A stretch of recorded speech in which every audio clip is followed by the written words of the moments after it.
Captain Daeho Kim stood at the massive viewing window of the Galactic Council station, watching ships from dozens of species prepare for war. The sight should have filled him with excitement. Instead, it made his stomach twist with frustration. "Another war we cannot join," he muttered to himself. The door behind him opened with a soft hiss. Ambassador Hyejin Park walked in, her face showing the same anger he felt. She carried a data pad that glowed with urgent messages. "The Keth Moran. Empire has attacked 3 more colonies," she said without greeting. "The death count is over 2 million now." Daeho turned away from the window. His Earth Defense Force uniform felt heavy on his shoulders. For 50 years, humans had served the galaxy in every way except the one that mattered most. They could trade, explore, and build. But when violence came, they had to step aside like children. "What did the Council say?" he asked. Hyejin's laugh held no humor. "The same thing they always say. Humans are not permitted to participate in galactic conflicts. We must trust the established species to handle matters of war. Trust them?" Daeho pointed at the window. "Look how well that worked with the Zilithian border war, or the Mentari rebellion. Every time they follow their ancient rules and codes, every time, more people die than necessary." Hyejin sat down heavily in one of the station's floating chairs. The furniture was designed for multiple alien body types, making it uncomfortable for humans. Like everything else here, it reminded them they were outsiders. "I demanded a meeting with Council Prime Vextheron," she said. "He agreed to see us in 1 hour." Daeho raised an eyebrow. The ancient Zilithian rarely spoke to humans directly. When he did, his words were always carefully chosen and often cryptic. Did he say why? No, but his aide mentioned something strange. She said the Council has been debating something called the human question for days now. The hour passed slowly. Daeho and Hyejin made their way through the station's crystal corridors to the Council chambers. The walls here were grown rather than built, following Zilithian architecture. Everything curved and flowed like frozen water. Council Prime Vextheron waited for them in a smaller meeting room. The Zilithian was ancient even by his species' standards. His crystalline skin had taken on the deep blue color that marked centuries of life. When he moved, tiny lights flickered through his transparent body like stars. "Ambassador Park, Captain Kim." His voice echoed strangely, as if coming from far away. "Please sit." Hyejin wasted no time with pleasantries. "Council Prime, the Kethmoran attacks grow worse each day. Human colonies have been hit. Our people are dying. Yet you still forbid us from defending ourselves and others." Vextheron was quiet for a long moment. The lights in his body pulsed slowly, a sign he was deep in thought. "Tell me, Captain Kim," he said finally. "What do you know of your species' military history?" Daeho frowned. "Enough. We had wars on Earth before we reached the stars. Every species did." "Yes, but human wars were different." Vextheron stood and walked to a wall display. With a gesture, images appeared. Ancient Earth battles, weapons, and destruction. Most species develop honor codes as they advance. Rules that limit damage. Ways to fight without destroying everything. The images changed. Daeho saw footage he recognized from history classes. World War II, nuclear weapons, the climate wars of the 22nd century. "Humans did not follow this pattern," Vextheron continued. "Your wars grew more terrible as you advanced. You created weapons that could end all life on your world. You used them." "That was centuries ago," Hyejin said. "We've grown beyond such things." "Have you?" The Zilithian's lights flashed brighter. "When humans first petitioned to join the Council, we conducted tests, standard evaluations to understand your capabilities and temperament." Daeho felt a chill. He had never heard of any tests. "We created scenarios," Vextheron explained. "Holographic simulations of military situations. We presented them to your finest military minds. The results were illuminating." The wall display changed again. This time it showed battle plans, tactical analyses, and strategic documents, all marked with human writing. In every scenario, humans achieved victory faster than any other species. They ignored established conventions of warfare. They targeted civilian infrastructure. They used psychological warfare against enemy populations. They were willing to sacrifice their own forces for strategic advantage. Haye-Jin leaned forward. Those were just simulations. Tests. Of course, our generals tried to win quickly. Yes, but how they won troubled us greatly. Vex Theron turned to face them directly. Other species, when tested, sought honorable victory. Humans sought only victory. They were willing to do anything to achieve it. Daeho felt his temper rising. So you decided we were too dangerous? You judged us based on theoretical battles? We judged you based on your nature. The Council Prime's voice remained calm. Humans do not fight wars. They fight for extinction. When threatened, you do not seek to defeat enemies. You seek to destroy them so completely that they can never threaten you again. The room fell silent. Outside, Daeho could hear the distant hum of ships preparing for battle against the Kethmoran Empire. The Council's species have fought each other for thousands of years, Vex Theron continued. We have rules, codes of honor. We understand that today's enemy might be tomorrow's ally. We fight to establish dominance, not to destroy. And how well have those rules worked against the Kethmoran? Haye-Jin asked quietly. For the first time, the Zilithians' lights dimmed. Not well. They do not follow our codes. They do not seek dominance. They seek conquest. Then perhaps it's time to reconsider our prohibition, Daeho said. Vex Theron was quiet for a very long time. When he spoke again, his voice seemed older. The Council is already reconsidering, Captain.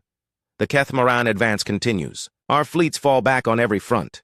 Traditional tactics prove useless against an enemy that follows no rules.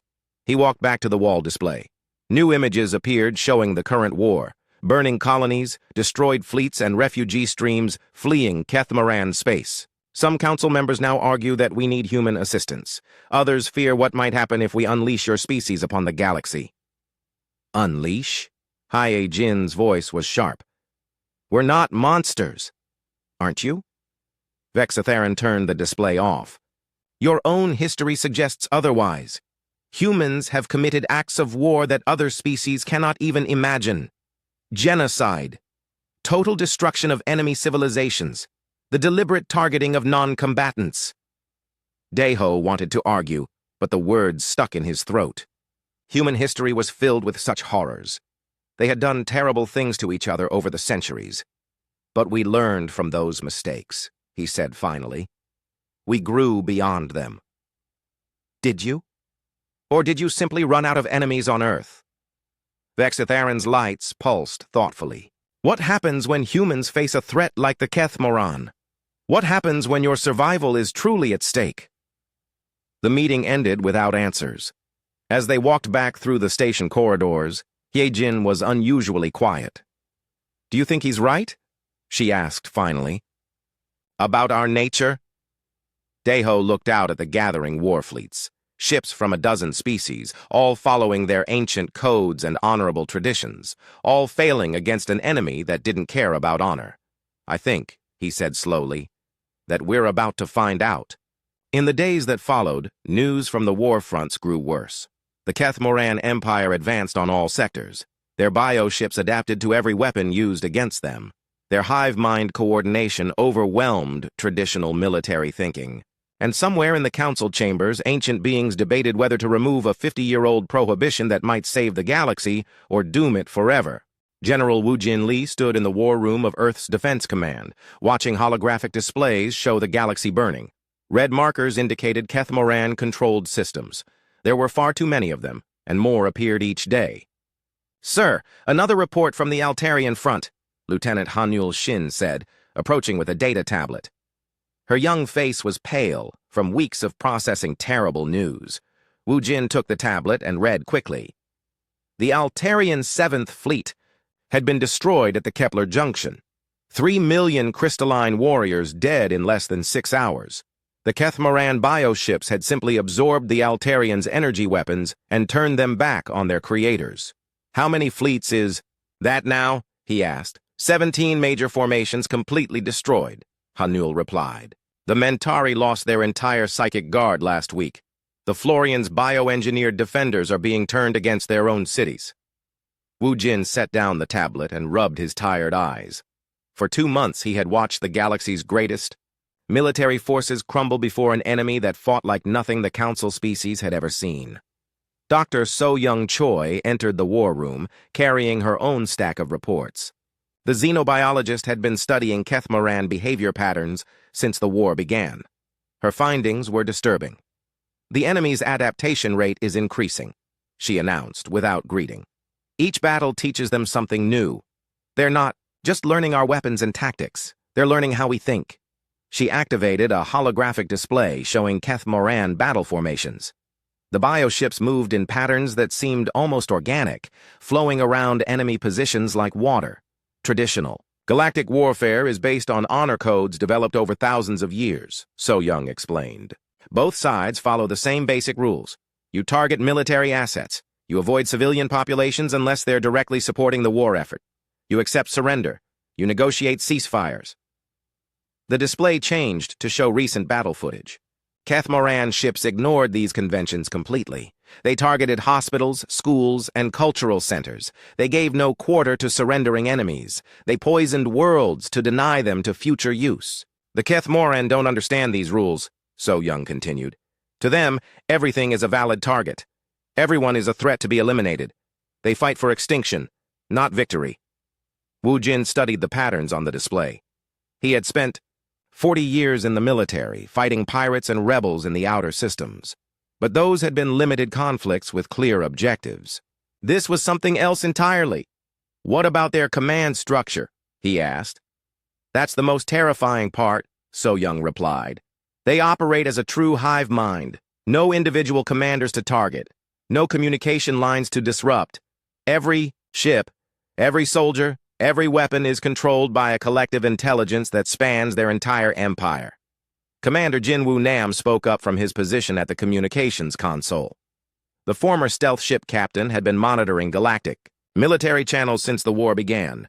The Council fleets keep trying to find the enemy's weak points, he said. They're looking for command ships to destroy, supply lines to cut, strategic worlds to recapture. But the Kethmoran don't have those vulnerabilities. Wu Jin nodded grimly. He had reached the same conclusion days ago. The galaxy's military leaders were fighting the last war, not this one. They were using tactics developed for conflicts between rational, honor-bound opponents. What would you do differently? He asked the room. The question hung in the air for a moment. Then So-Young spoke quietly. Target their reproduction centers. Poison their breeding worlds. Make it impossible for them to replace their losses. Hanul looked shocked. That would kill billions of civilians. The Kethmoran don't have civilians, So-Young replied coldly. They have the hive mind and the hive mind's tools. Every individual exists to serve the collective's goals. Jinwoo activated. Another display showing intercepted enemy communications. The patterns were mathematical, not linguistic. She's right, he said. Human intelligence has been studying their signals for weeks. There's no individual thought, no personal communication. They speak to each other like we speak to our computers. Wu Jin studied the data streams. The implications were chilling. If the Kethmoran truly operated as a collective intelligence, then every traditional military doctrine was useless against them. Show me the tactical analyses from the Council species, he ordered. Jinwoo brought up reports from Altarian, Mentari, and Florian military commands. Wu Jin read through them quickly, his expression growing darker with each page. They're still trying to fight honorably, he said finally. The Altarians challenged enemy fleets to single combat. The Mentari attempted to negotiate psychic truces. The Florians offered to share technological innovations in exchange for peace. What happened? Hanul asked. The Kethmoran destroyed them all, Wu Jin replied. They took the Altarian challenges as opportunities for ambush. They turned the Mentari's psychic overtures into neural warfare. They stole Florian biotechnology and used it to create plague weapons. So-Young pulled up footage from the latest battles. The images were hard to watch. Kethmoran bioships swarmed through galactic formations like sharks through a school of fish. Traditional shields and armor meant nothing against weapons that adapted in real time. The Council species are losing because they can't imagine fighting any other way, she said. Their entire civilization is built on the idea that warfare has limits, that enemies can become allies, that some things are sacred. The Kethmoran don't share those beliefs, Jinwoo added. To them, everything not part of the hive mind is cancer to be cut out. Wu Jin walked to the main display and studied the galactic map. Red zones now covered nearly a third of known space. At the current rate of advance, the Keth Moran would reach core worlds within 6 months. What would it take to stop them? He asked. The room was quiet for a long moment. Then So Young spoke, her voice barely above a whisper. Total war. Target everything that keeps their empire functioning. Their breeding worlds, their resource centers, their bioship's genetic foundation. Fight them the way they fight us, with no mercy and no limits. Hanul looked disturbed. That's not how the galaxy fights wars. No, Wu Jin agreed. It's how humans fight wars. He activated his personal communication system and sent a priority message to Earth's government. The content was brief but clear. Request permission to develop contingency plans for unrestricted warfare against the Keth Moran Empire. The reply came back within hours. Permission granted. The message included an additional note that made Wu Jin's blood run cold. Prepare for immediate deployment if Council prohibition is lifted. Over the following weeks, Wu Jin and his team worked in secret. They studied human military history, looking for tactics that had been buried since Earth joined the galactic community. They analyzed Keth Moran weaknesses that other species couldn't see because they couldn't imagine exploiting them. The plans they developed were unlike anything the galaxy had seen for centuries. Biological warfare targeting hive mind neural networks. Psychological operations designed to fragment collective consciousness. Strategic destruction of entire systems to deny resources to the enemy. Sir, Hanul said one day, looking up from her workstation, I've been thinking about what we're planning. Are we sure this is right? Wu Jin looked at the latest casualty reports from the front lines. Entire civilizations were disappearing as the Keth Moran advance continued. The galaxy's greatest military minds remained paralyzed by their own moral codes. Right or wrong doesn't matter anymore, he said quietly. What matters is survival, and sometimes survival requires becoming something terrible. He sealed the completed plans in a classified data core and sent it to the Galactic Council with a simple message. When you're ready to win this war, instead of just fighting it, we'll be waiting. The response from the Council would come soon enough. And when it did, the galaxy would learn why humans had been forbidden from war for 50 years. Elder Yun Taimin sat in the emergency council session, watching as species after species reported their losses to the Keth Moran advance. The ancient human counselor had served the galaxy for 30 years, but he had never seen fear like this. In the chamber. The Rigel sector has fallen, announced Speaker Zefturin, his normally proud voice shaking. The Mentari's psychic abilities let him feel the terror of billions of refugees fleeing Keth Moran space. Our defenders lasted less than 2 days. Council Prime Vexitharan's crystalline form had lost much of its inner light. The Zilithian looked older than his centuries, dimmed by the weight of watching his galaxy burn. Casualties? He asked quietly. 7 billion confirmed dead. Another 12 billion missing, presumed consumed by the hive mind. Zefturin's mental shields flickered with each word. The bioships are using our people's genetic material to build new weapons. A shudder ran through the assembled representatives. The idea of their dead being turned into tools of war violated every code they held sacred. Taimin remained silent, but his mind was racing. He had been expecting this moment for weeks. The council species were finally realizing that their ancient ways couldn't stop an enemy that followed no rules. We need new strategies, declared Admiral Kexamorian of the Altarian Crystal Fleet. Our traditional formations are useless against hive-mind coordination. New weapons, added General Thisicon from the Florian bioengineered forces. Our current technology adapts too slowly to counter their evolution rate. New tactics, said Commander Veltheron of the Nexus Defense Corps. We must abandon honor codes that the enemy doesn't recognize. The suggestions grew more desperate as the session continued. Some proposed retreating to the core worlds and building an impenetrable defense. Others wanted to evacuate entire sectors and deny resources to the advancing hive mind. A few even suggested negotiating a partial surrender. Taimin listened to it all with growing certainty. These beings, for all their wisdom and advanced technology, could not conceive of what it would take to stop the Kethmoran. They had lived too long in peace, fought too many wars with rules and limits. Finally, he stood to speak. The chamber fell silent. Human counselors rarely participated in military discussions. "Honored colleagues," he began, his voice carrying the weight of his 80 years. "I must tell you something about my species that we have hidden for half a century." Vextharan's lights pulsed with concern. "Elder Taemin, perhaps this is not the time for—" "This is exactly the time." Taemin activated his personal display, showing images from Earth's bloody history. "You prohibited humans from galactic warfare because you discovered our true nature during the evaluation period. You learned what we are capable of when our survival is threatened." The images showed scenes that made several representatives look away. Mass graves from ancient genocides, cities reduced to ash by nuclear fire, biological weapons that turned living beings into walking death. "We did not evolve like you," Taemin continued.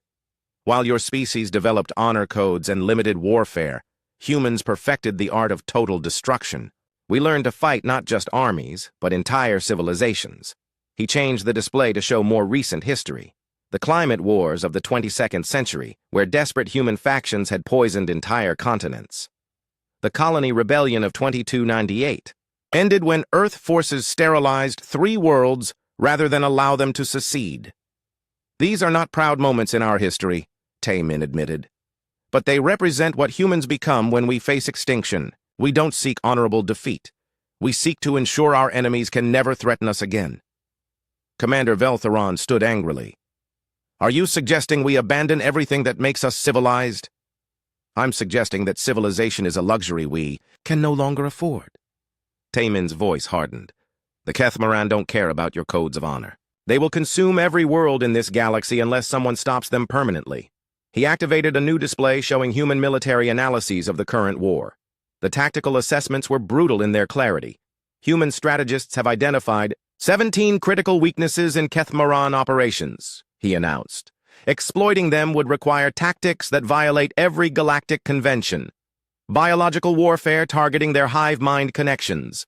Deliberate destruction of breeding worlds. Psychological operations designed to fragment their collective consciousness. The chamber erupted in horrified protests. Representatives shouted about war crimes, about the collapse of galactic civilization, about becoming as monstrous as their enemies. Taemin waited for the noise to die down before continuing. 50 years ago, the Council decided humans were too dangerous to participate in warfare. You were right. We are dangerous. We are willing to do things that horrify you. But now you face an enemy that will destroy everything unless someone is willing to become a monster. Speaker Zeph-Turan's psychic abilities were picking up the emotional turmoil in the chamber. The moral cost would be enormous. How do we justify becoming what we fight against? By surviving, Taemin replied simply. The Kethmoran have already made that choice for us. They fight for total extinction. We can match them or we can die. Vextharan had been silent throughout the exchange. Now he spoke, his voice filled with ancient sadness. If we lift the prohibition on human warfare, there will be no going back. Once that door is opened, the galaxy will never be the same. The galaxy has already changed, Taemin said. The Kethmoran advance has destroyed the old order. The question is whether we adapt or perish. Admiral Kexmorian stood, her crystalline form reflecting the chamber's harsh lights. What guarantees do we have that humans won't turn these weapons against us after the war? The question hung in the air like a physical presence. It was the fear that had driven the original prohibition, the terror that humanity's capacity for destruction might someday be turned against their allies. Taemin met her gaze steadily. None. You have no guarantees except our word and the hope that we've learned something from our bloody history. He paused, letting the weight of that admission settle over the chamber. But ask yourselves this. What alternative do you have? Your fleets are broken. Your worlds are burning. Your people are being consumed by an enemy that knows no mercy. You can maintain your moral purity and watch the galaxy die, or you can trust us to do what must be done. The debate that followed lasted for hours. Representatives argued, pleaded, and raged against the impossible choice before them. Some demanded more time to find alternative solutions. Others called for immediate evacuation of the core worlds. But, as reports continued to arrive from the front lines, the grim reality became impossible to ignore. The Altarian home fleet was gone. The Mentari collective was fragmenting under psychic assault.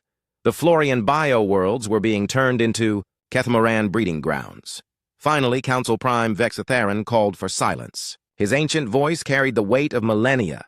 We face a choice between certain destruction and uncertain salvation, between maintaining our principles and preserving our lives, between who we are and who we might become. He looked directly at Taimin. If we lift the prohibition, will human forces submit to any oversight? No, Taimin replied without hesitation. Total war cannot be fought by committee. You will have to trust us completely or not at all. The vote, when it came, was closer than anyone expected. Some species abstained, unable to choose between their fears. Others voted against the proposal, preferring death to moral compromise. But in the end, survival won. By a narrow margin, the Galactic Council voted to lift humanity's prohibition from warfare and authorize unrestricted human military operations against the Kethmoran Empire. As the session ended and representatives filed out in stunned silence, Vextharan approached Taimin. I pray to my ancestors that we have made the right choice, the Zilithian said quietly. Taimin looked at the latest casualty reports, scrolling across his display. We'll all know soon enough. The humans are about to show the galaxy what total war really means. Admiral Mi Kyung-jong stood on the bridge of the newly commissioned HSS Retribution, watching as humanity's war fleet assembled in the space around Earth. The sight was unlike anything the galaxy had seen before, ships built not for glory or honor, but for one purpose: total victory. Final fleet report, Admiral, Captain Do-Hyun Kong said, approaching with a data tablet. His ship, the HSS Ghostwalker, was the first of humanity's new stealth destroyers. Unlike the elegant vessels of other species, it looked like a predator, all angles and hidden weapons. Mi Kyung took the tablet and scanned the numbers. 300 warships of various classes, all designed using principles banned by galactic convention. No honor guards, no ceremonial weapons, no decorative elements that served no tactical purpose. Crew readiness? She asked. All ships report. Ready for immediate deployment, Do-Hyun replied. The troops are eager to finally participate in galactic warfare. Through the bridge windows, Mi Kyung could see formations of human vessels unlike anything in the Council fleets. Biological warfare ships carried weapons that targeted specific alien genetics. Psychological operations cruisers were equipped with systems designed to broadcast terror directly into enemy minds.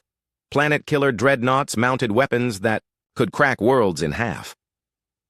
Intelligence Officer Yoon Seo Yang entered the bridge, carrying classified reports from the war front. The young woman had spent weeks analyzing 50 years of galactic combat data, looking for patterns that civilized species had missed.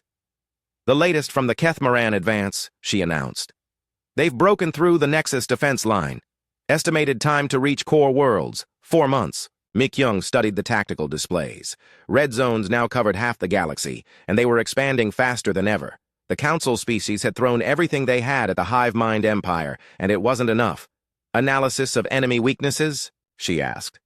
Yoon Seo activated a holographic display showing Kethmoran bioships in detail. Their hive mind structure is their greatest strength and their critical vulnerability. All units are linked through biological neural networks. Disrupt those connections, and entire fleets become helpless. The Council species have tried targeting their communication systems, Do-Hyun pointed out. They tried jamming signals and destroying relay stations. Yoon Seo corrected. We're talking about something more direct. Biological agents that attack the neural tissue itself. Viruses designed to cause brain tumors in hive mind organisms. The bridge fell silent. What she was describing wasn't just unconventional warfare. It was biological genocide on a galactic scale. Estimated effectiveness? Mi Kyung asked quietly. Near total. The Kethmoran nervous system evolved for collective processing. Individual immunity is almost non-existent. A properly designed pathogen could sweep through their entire empire in months. Mi Kyung nodded grimly. This was what the Council had feared when they first prohibited human warfare. The willingness to cross lines that other species couldn't even imagine. What about their breeding worlds? Yunseo brought up another display showing Keth Moran reproduction centers. 17. Confirmed locations where they spawn new hive mind units. The worlds are heavily defended, but their atmospheric composition makes them vulnerable to specific chemical weapons. Chemical weapons. Do-hyun looked disturbed.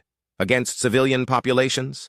The Keth Moran don't have civilians, Mi-kyung reminded him. Every individual exists to serve the hive mind's expansion. Their breeding worlds produce soldiers, not families. She studied the tactical data for several minutes. The plans taking shape in her mind would have horrified the council representatives. Strike the breeding worlds first, using chemical weapons to make them uninhabitable. Release biological agents into Keth Moran's space to disrupt their neural networks. Follow up with conventional forces to eliminate survivors. Time estimate for full campaign? She asked. 18 months, Yunseo replied. Assuming we're willing to use every weapon in our arsenal. Mi-kyung looked out at the assembled fleet. Each ship represented humanity's capacity for destruction, refined and focused after centuries of warfare. The crews were volunteers who understood what they were being asked to do. Become monsters to save the galaxy. Admiral, Do-hyun said, quietly, once we start this campaign, there's no going back. The galaxy will never see us the same way again. Good, Mi-kyung replied. Fear is a more reliable foundation for peace than honor. She activated the fleet communication system, broadcasting to all ships simultaneously. This is Admiral Jang, to all vessels. We are about to undertake operations that will shock our galactic allies. We will use weapons they consider forbidden. We will target populations they consider protected.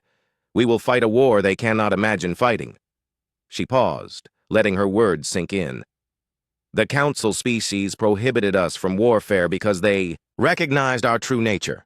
We don't fight for territory or resources. We fight for extinction, theirs or ours. The Keth Moran have made that choice for us. Across the fleet, crews prepared weapons that had been locked away since Earth joined. The galactic community. Biological warfare specialists loaded pathogens designed to target specific alien genetics. Chemical weapons experts armed warheads that could poison entire worlds. Psychological operations teams prepared broadcasts that would drive enemy forces insane. All ships, prepare for immediate departure, Mi-kyung ordered. First target, Keth Moran, breeding world designated K7. We will demonstrate to the galaxy what total war really means. The human fleet moved out from Earth orbit with none of the ceremony that marked galactic military operations. No honor guards, no ritual challenges, no grand declarations. They simply disappeared into hyperspace, heading for targets that other species couldn't bring themselves to attack.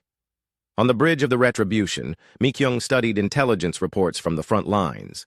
Council fleets were still trying to fight honorably, still following codes that the Keth Moran ignored.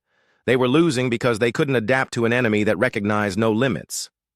Admiral, Yunseo said, bringing up a communication from the Galactic Council, we're receiving monitoring requests from several Council species. They want observers aboard our ships. Mi-kyung deleted the message without reading it. No observers, no oversight, no interference. The Council voted to trust us completely, or not at all. Do-hyun looked uncomfortable. Some of our planned operations, they might consider them war crimes. The only crime would be losing this war, Mi-kyung replied. The Keth Moran are 3 months from reaching the core worlds. We don't have time for moral debates. As the fleet approached the first target, Mi-kyung felt the weight of what they were about to unleash. Humanity had spent 50 years trying to prove they were civilized, that they had evolved beyond their violent past. Now they were about to demonstrate that evolution could be reversed when survival was at stake. All ships, final weapons check, she ordered. Remember, we're not here to defeat the Keth Moran. We're here to eliminate them so completely that the very concept of challenging humanity becomes impossible. The first battle would begin in hours, and with it, the galaxy would learn why some species should never be allowed to fight wars, and why sometimes that was exactly what was needed to survive. Colonel Jae-sung Ryu watched from his command ship as the first wave of human forces approached Keth Moran breeding world K7.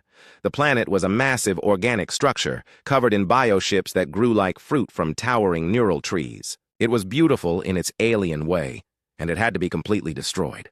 Chemical weapons deployment in 30 seconds. announced Major Yejin Ko from the Psychological Warfare Station. Her team had developed the specific compounds needed to poison a hive-mind world. All personnel sealed and protected, Jae-sung nodded grimly.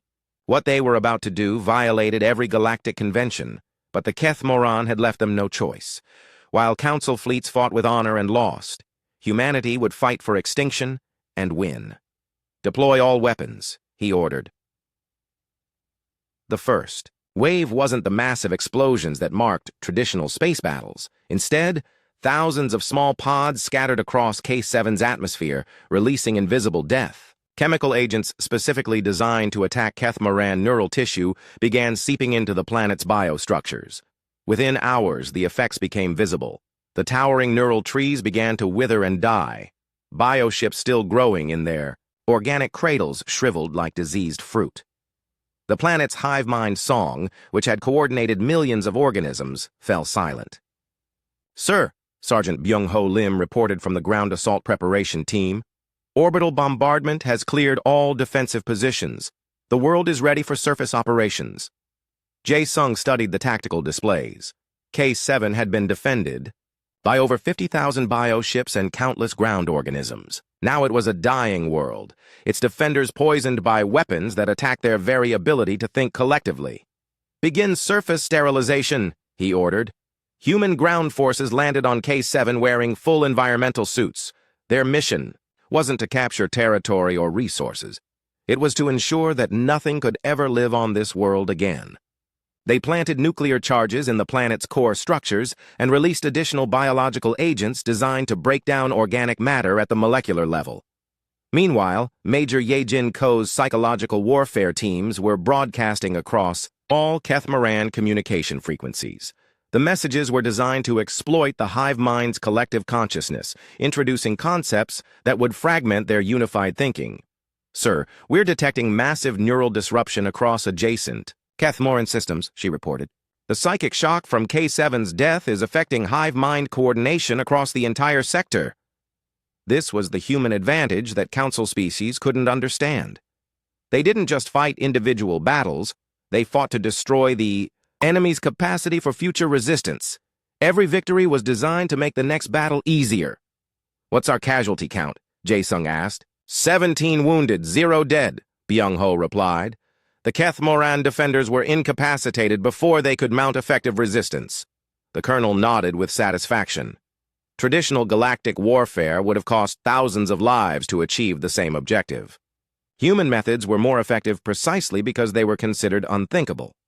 Across the galaxy, other human fleets were conducting similar operations. Admiral Mi Kyung-jang had divided her forces into 12 task groups, each targeting critical Keth Moran infrastructure. While Council species still tried to fight individual battles, humans were systematically dismantling the enemy's entire civilization. "Sir, incoming transmission from Admiral Jang," the communications officer announced. Jae-sung accepted the message. Mi Kyung's face appeared on the main screen, her expression showing the strain of commanding a campaign unlike anything in Galactic history. "Status report, Colonel." "K7 is completely sterilized," Jae-sung replied.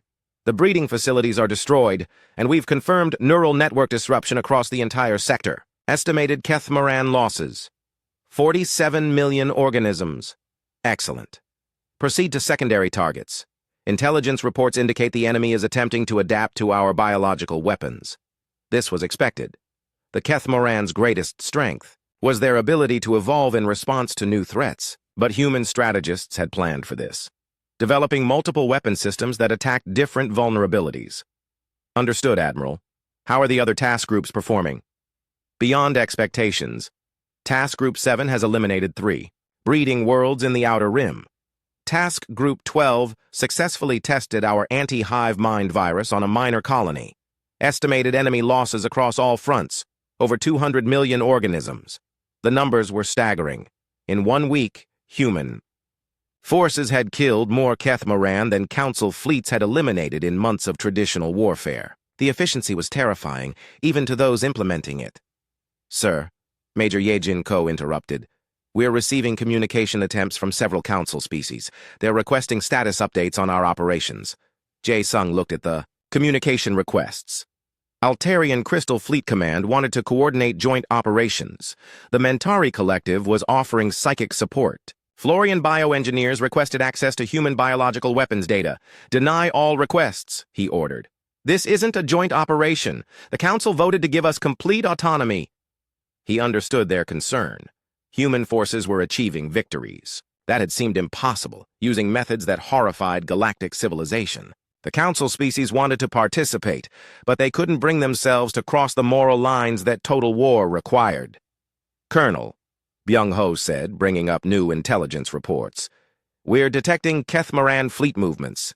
They're pulling back from their advanced positions and consolidating around their core worlds. This was unexpected. The hive mind had shown no defensive instincts throughout the war, focusing entirely on expansion and conquest. Their retreat suggested that human operations were having psychological effects beyond the intended targets. Analysis? Jae-sung asked. The destruction of their breeding worlds is forcing them to prioritize survival over expansion, Ye-jin explained. Our biological weapons have introduced concepts of individual mortality into a collective consciousness that previously considered itself immortal. Jae-sung studied the enemy movement patterns. The Keth Moran were experiencing something they had never felt before. Fear. The realization that they could be completely eliminated was fragmenting their hive mind unity. Sir, the communications officer announced, priority message from Earth Command. The message was brief but significant. Human intelligence had identified the location of the Keth Moran prime world, the original breeding ground where their hive mind first evolved. Destroying it would effectively lobotomize their entire empire. Set course for the prime world, Jae-sung ordered. All task groups are to converge on target coordinates. As the human fleet moved toward its final objective, Jae-sung reflected on what they had accomplished. In 3 months, they had reduced the galaxy's greatest threat to a desperate, retreating enemy. They had saved civilization by becoming everything that civilization rejected. The bridge crew worked with quiet efficiency, preparing for the final assault. They knew they were making history, not the kind that would be celebrated, but the kind that would be whispered about in fear for generations. Sir, Ye-jin said quietly, after we destroy the prime world, what happens to us? The galaxy will never trust humanity again. Jae-sung looked out at the stars, knowing that each one represented worlds that would sleep safer because of what they had done. Fear is more reliable than trust, he replied. They'll never love us, but they'll never forget what happens to those who threaten the galaxy while humans are watching. The final battle was approaching, and with it, the complete transformation of galactic civilization's understanding of what war could become. Fleet Admiral Sang-wook stood on the bridge of the HSS Terminator, watching as the combined human fleet approached the Keth Moran prime world. After 18 months of total war, this would be the final battle, the complete elimination of an empire that had threatened to consume the galaxy. The prime world was massive, nearly the size of a gas giant, but entirely organic. Billions of neural structures covered its surface, pulsing with the collective consciousness that had once coordinated the Keth Moran Empire. Now those same structures were weakening, fragmented by the systematic destruction of their breeding worlds. Sir, final fleet status, reported Council Arbiter Myung-Soo Han, humanity's new representative to the galactic government. The position had been created after the war began, acknowledging humanity's new role as the galaxy's designated enforcers. All task groups in position, Sang-wook replied. Biological weapons loaded and ready. Planet killer charges prepared for final deployment. The bridge crew worked with the quiet efficiency that had marked human operations throughout the war. No dramatic speeches, no ceremonial preparations. They had learned to treat the extinction of entire civilizations as a technical problem to be solved. Philosopher Jung-ho Bai entered the bridge, carrying data tablets filled with analysis of the war's broader implications. As Earth's leading expert on galactic civilization, he had been studying how human warfare was changing the galaxy's political structure. Admiral, he said quietly, I've received communication from the Council species. They're requesting that we moderate our final assault. Sang-wook raised an eyebrow. Moderate? They want us to accept Kethmoran's surrender if offered, to show mercy to civilian populations, to follow some form of conventional warfare in this final battle. The Admiral studied the tactical displays showing the Prime World's defenses. Even weakened, the hive mind could still coordinate millions of bioships in perfect unity. A conventional assault would cost countless lives and might fail entirely. And our response?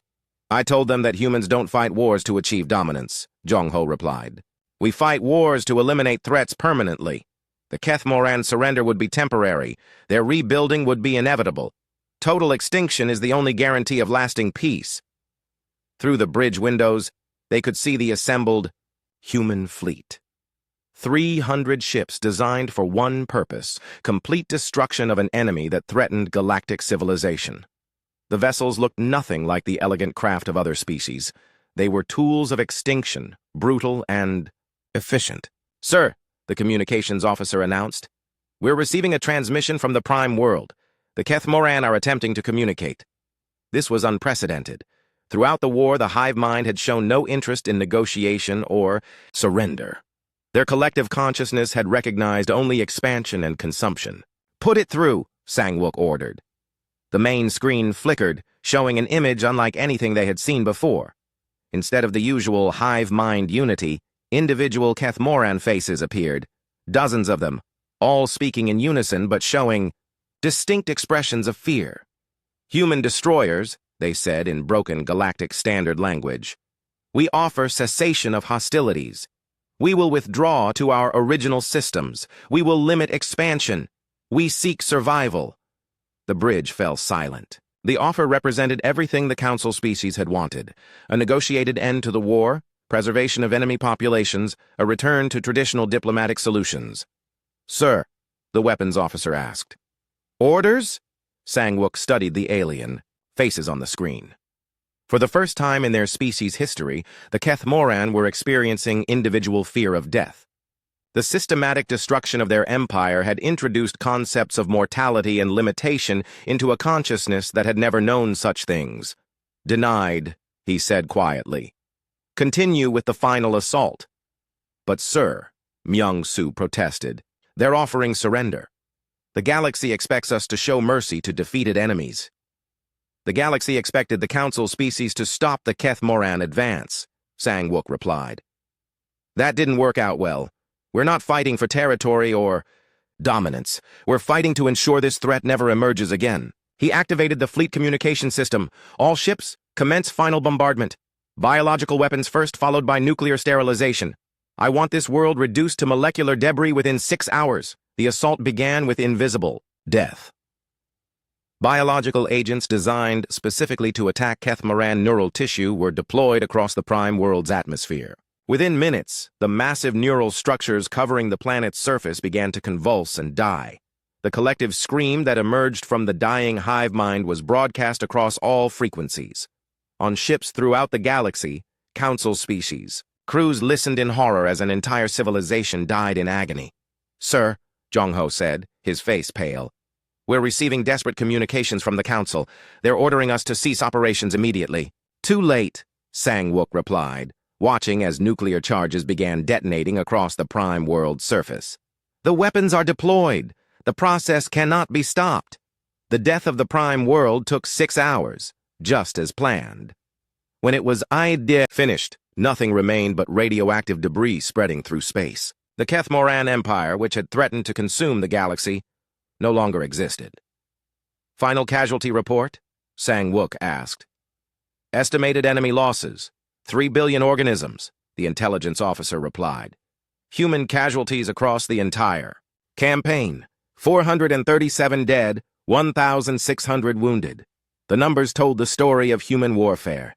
By abandoning galactic conventions, by targeting civilian infrastructure and using weapons of mass extinction, they had achieved total victory at minimal cost to themselves.